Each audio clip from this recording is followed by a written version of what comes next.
करती।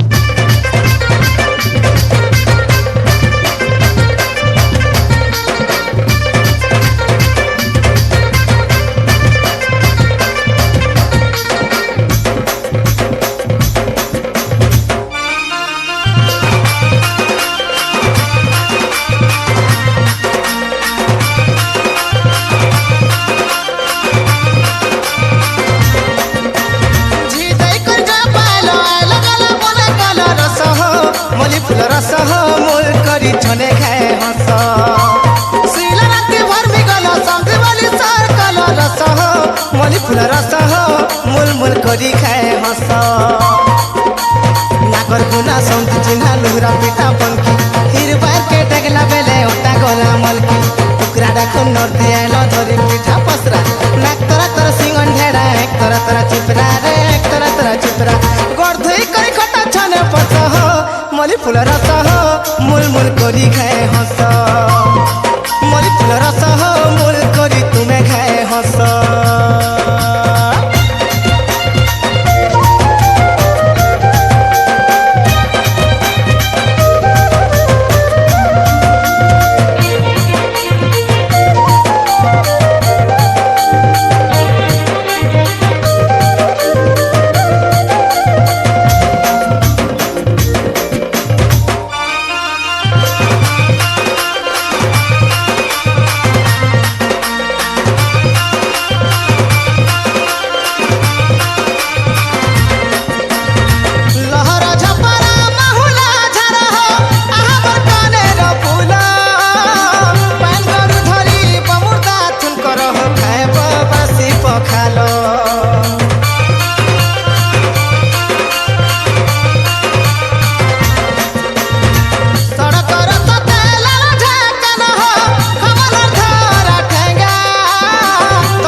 झोल रे काली कुकरा झोल समझी घर के कनो आलो रस हो मोली फूल रस हो मूल मूल करी खाए हंस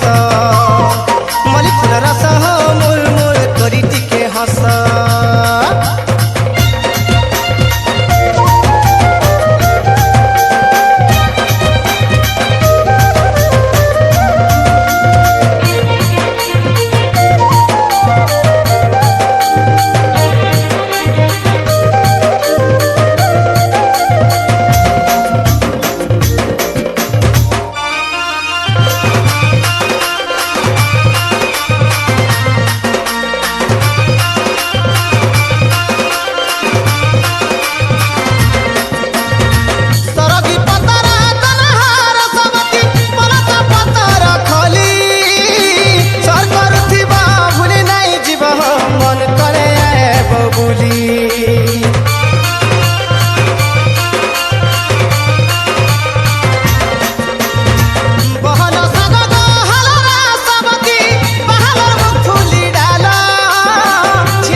चालो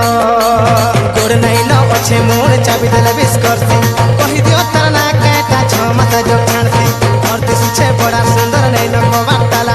भीतरे अच्छे हल जेटा ऊपर दिसे धला हो ऊपर दिसे धला खण खिचा मिल बही रस हो समदे रस हो मूल मूल करी खाए हंस मोली फूल रस हो मूल मूल करी खाए हंस।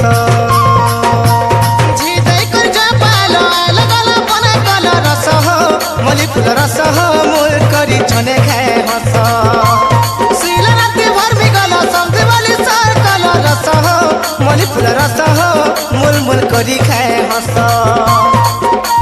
नागर गुना समझ चिन्हा लुहरा पिठा पंखी हिर बार के टगला बेले ओटा गोला मलकी टुकरा डाको नर्दे आलो धरी पिठा पसरा नाक तरा तरा सिंगन ढेड़ा एक तरा तरा चिपरा रे एक तरा तरा चिपरा गोड़ धोई करी खटा छने पस हो